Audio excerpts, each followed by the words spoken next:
We like to believe that sound has limits, that there's only so loud the world can get before physics itself says no. But on the morning of August 27, 1883, the Earth disagreed. At 10:02 a.m. local time, an uninhabited volcanic island in Indonesia exploded with such force that the sound traveled nearly 5,000 kilometers across the Indian Ocean. On Rodriguez Island, near Mauritius, people heard what they thought was cannon fire from a distant ship. They were wrong.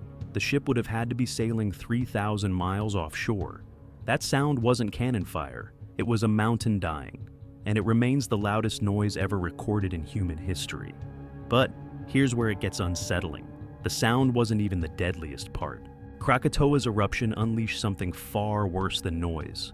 Within hours of that final apocalyptic blast, walls of water up to 46 meters tall came racing toward the coasts of Java and Sumatra. Entire towns vanished in minutes. The wave at Merak was taller than a 15-story building. The wave that hit Teluk Betong erased the city so completely that passengers on a ship nearby watched it happen and later described the town disappearing. Where an instant before had lain a thriving port, nothing remained but open sea. By the time the tsunami stopped, over 36,000 people were dead. Some estimates put the toll as high as 120,000. We'll never know the true number. The bodies floated for months. 9 months later, a raft of pumice covered with human skeletons washed up on the shores of Zanzibar, over 4,500 miles away. The dead had crossed the Indian Ocean. This wasn't just a volcanic eruption. It was the moment the modern world learned that nature could still end civilizations in an afternoon. And thanks to a brand new technology called the telegraph, for the first time in history, the entire planet watched it happen in real time. For more than 200 years, Krakatoa had been silent. The last time anyone recorded an eruption was 1680, and by the 1880s, most people assumed the volcano was extinct. Just another jungle-covered island in the Sunda Strait, sitting quietly between Java and Sumatra, while merchant ships passed through the busy waterway on their way to somewhere else. The Dutch East Indies colony barely gave it a second thought. Then, on May 20th, 1883, the silence broke. The captain of the German warship Elizabeth was the first to document it. A column of ash and steam rising nearly 7 miles into the sky, billowing from the northernmost of Krakatoa's 3 volcanic cones. After 2 centuries of nothing, the mountain was waking up. Explosions echoed across the strait. Windows rattled in Batavia, over 100 kilometers away. Ash drifted down on ships like gray snow. But here's the thing, nobody panicked. The eruptions continued through May and into June, occasionally intense, often quiet.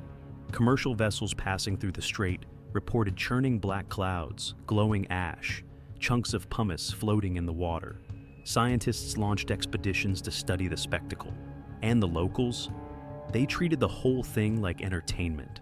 Sightseeing boats actually ferried curious visitors to the island so they could watch the volcano perform up close.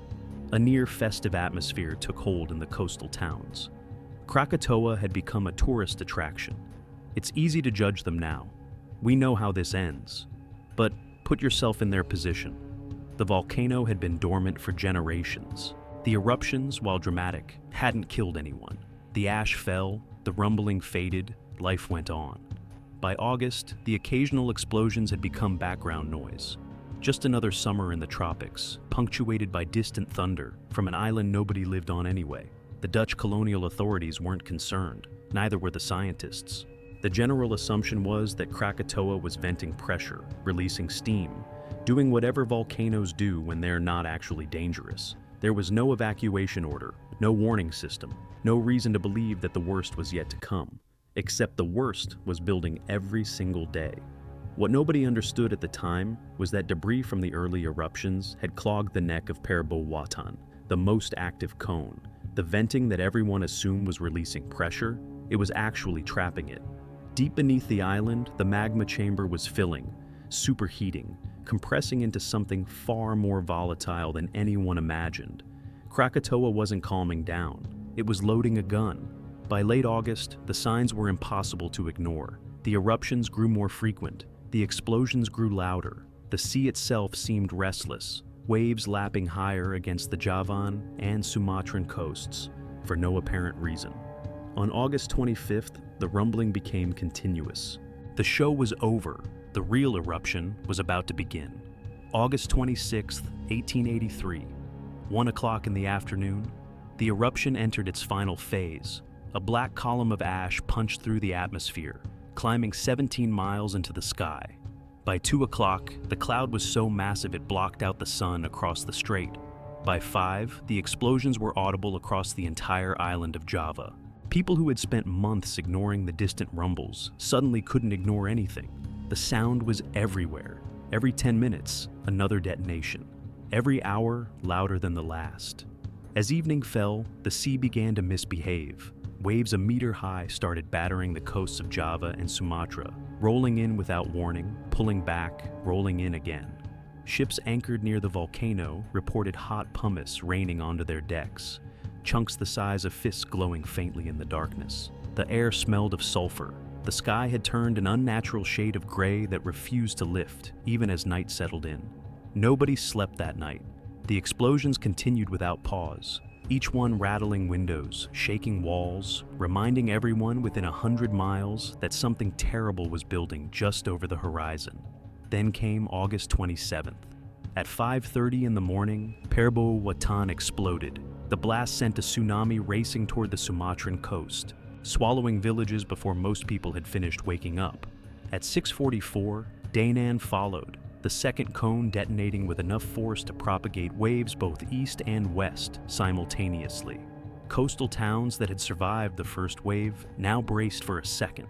But neither of those explosions prepared anyone for what happened at 10:02. The third blast was something else entirely. Seawater had been flooding into the fractured magma chamber for hours, superheating on contact with molten rock, building pressure that had nowhere to go. When it finally released, the result was a phreatomagmatic explosion of almost incomprehensible violence. The energy released was equivalent to 200 megatons of TNT, 13,000 times the bomb that leveled Hiroshima, 4 times the largest nuclear weapon ever detonated by human hands. The sound traveled 3,000 miles to Perth, Australia, where people thought they heard distant gunfire. It reached Rodriguez Island near Mauritius, nearly 5,000 kilometers away, where residents assumed a ship was firing cannons somewhere offshore. Sailors on the Norham Castle, anchored just 40 miles from Krakatoa, had their eardrums ruptured instantly. The pressure wave registered on barographs in London, Berlin, Washington. It circled the planet 3.5 times over the next 5 days, the atmosphere ringing like a struck bell. At 10:41, what remained of Krakatoa collapsed. The northern 2/3 of the island simply dropped into the empty magma chamber below, creating a massive underwater caldera. Pyroclastic flows screamed across the strait at over 100 kilometers per hour, racing 40 kilometers over open water on cushions of superheated steam, incinerating everything they touched. On Sabisi Island, 12 kilometers away, all 3,000 residents died within minutes. The mountain was gone, but the killing had only just begun. The explosion was catastrophic, but the water was worse. When 2/3 of Krakatoa collapsed into the sea, it displaced cubic kilometers of ocean in an instant. The resulting waves didn't roll outward gently. They erupted.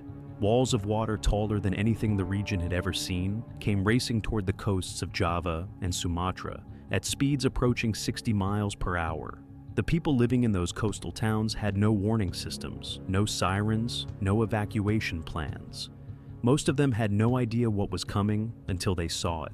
At Merak, on the western tip of Java, the wave reached 46 meters, 150 feet of churning seawater that erased the town from existence.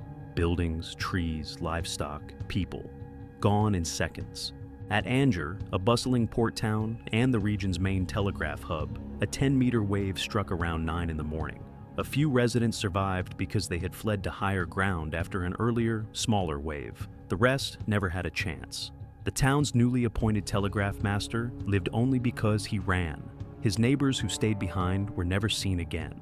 Telok Betong, on the Sumatran coast, faced a 22-meter wave that submerged the entire settlement. The steamship Governor General Loudon was anchored nearby when the captain, Johan Lindemann, made a decision that saved every life aboard. Instead of fleeing for shore, he ordered his crew to sail directly into the approaching wave. The ship rose with dizzying speed, crested the wall of water, and came down on the other side intact. The passengers watched in stunned silence as the wave continued toward land and swallowed the city whole. One survivor later described the moment with haunting simplicity. Where an instant before had lain the town of Telok Betong, nothing remained but the open sea. 5 miles inland from the Javan coast, a farmer named Ahmed was working in a rice paddy when he heard a great noise. He looked toward the water and saw something in the distance. A great black thing, he called it, very high and very strong. He realized too late that it was the ocean itself, racing toward him faster than he could run. The tsunamis destroyed 165 villages and towns. Another 132 were seriously damaged. Coral blocks weighing 600 tons were hurled ashore like pebbles. The steamship Berau was carried nearly a mile inland on Sumatra, deposited in a jungle clearing with its entire crew dead. A naval gunboat ended up on a hill 2 miles from the coast, stranded in a place no ship was ever meant to reach. In Batavia's harbor, 2,000 people drowned. Across the strait, families fought each other for footholds on cliffs, scrambling for any high ground they could find while the water kept rising. And through it all, the sky remained black with ash, so dark that survivors couldn't tell morning from midnight. The death toll climbed past 36,000. Some historians believe the true number exceeded 120,000. We will never know for certain. The bodies drifted for months. Across the Sunda Strait, corpses floated on rafts of volcanic pumice, carried by currents that didn't care about borders or burial rites. Thousands of victims were never recovered. Their remains simply vanished into the Indian Ocean, scattered across shipping lanes and distant shores. 9 months after the eruption, schoolboys walking along a beach in Zanzibar stumbled upon something that would haunt them forever. A massive raft of black pumice, bleached white by the sun, covered with human skeletons tangled together with the bones of monkeys and 2 tigers. They had drifted over 4,500 miles from Krakatoa, crossing an entire ocean to wash up on the eastern coast of Africa. But the dead weren't the only thing Krakatoa sent around the world. Within days of the eruption, the skies began to change.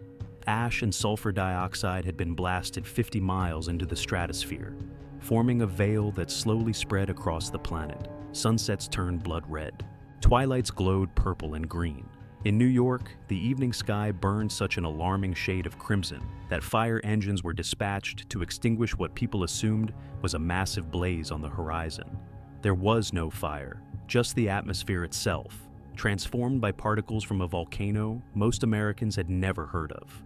British artist William Ashcroft spent years sketching the otherworldly sunsets over the Thames, producing thousands of watercolors that captured skies no one had ever seen before. A decade later, Norwegian painter Edvard Munch would immortalize those same blood-red heavens in a painting called The Scream, the anguished figure in the foreground, the swirling crimson sky behind. That wasn't artistic imagination. That was Krakatoa's ghost, still haunting the atmosphere. The climate itself shifted. Global temperatures dropped by nearly half a degree Celsius for years after the eruption. Harvests failed. Weather patterns scrambled. Scientists tracking the atmospheric changes coined a new term for the ash clouds movement. They called it the equatorial smoke stream. We know it today as the jet stream. Krakatoa didn't just kill tens of thousands of people. It helped us discover how our planet's atmosphere actually works. And then there was the telegraph.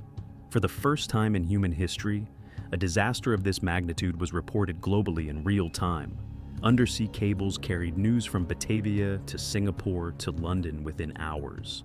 Newspapers across Europe and America printed breathless accounts while the ash was still falling. One telegram from the colonial capital captured the devastation with poetic brevity. Where once Mount Krakatau stood, the sea now plays. The world had never experienced anything like it. A catastrophe witnessed simultaneously across continents, binding humanity together in shared horror. The Dutch geologist Rogier Verbeek arrived weeks later to investigate. His meticulous documentation of the eruption's causes and effects essentially founded modern volcanology. Scientists finally had a framework for understanding these events, but understanding doesn't mean preventing, and Krakatoa wasn't finished. The ash eventually settled. The skies returned to normal. The dead were buried, those who could be found. But Krakatoa never truly went silent. In 1927, fishermen noticed steam rising from the water where the mountain had been. Within 3 years, a new island had risen from the caldera. They called it Anak Krakatau, the child of Krakatoa. That child has been growing ever since, 5 to 9 meters per year, building itself back from the grave of its parent. And in December 2018, it reminded the world that the past is never really past. A flank collapse triggered another tsunami. Another 437 people died. The child inherited its parents' violence. What makes Krakatoa's story linger isn't just the death toll, though 36,000 lives erased in a single day is staggering enough. It's what the eruption revealed about our world.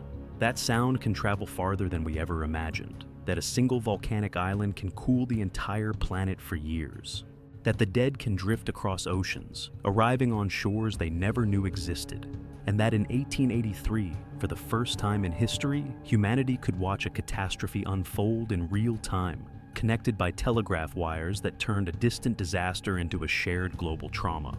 We've built better warning systems since then. We've got satellites watching Anak Krakatau around the clock. We understand the science now, the pressure, the magma, the phreatomagmatic explosions that turn mountains into memories. But understanding has never been the same as control. Indonesia still sits on the Ring of Fire, still home to more active volcanoes than any nation on Earth. The plates are still grinding. The pressure is still building somewhere. Krakatoa taught us that nature doesn't negotiate. It doesn't warn twice. And sometimes, it speaks so loudly that the entire world has no choice but to listen. That said, Krakatoa is far from the only volcanic disaster that reshaped human history. In fact, just 68 years earlier, another Indonesian volcano erupted with even greater force, and its aftermath may have killed millions. That story is coming next. Subscribe so you don't miss it.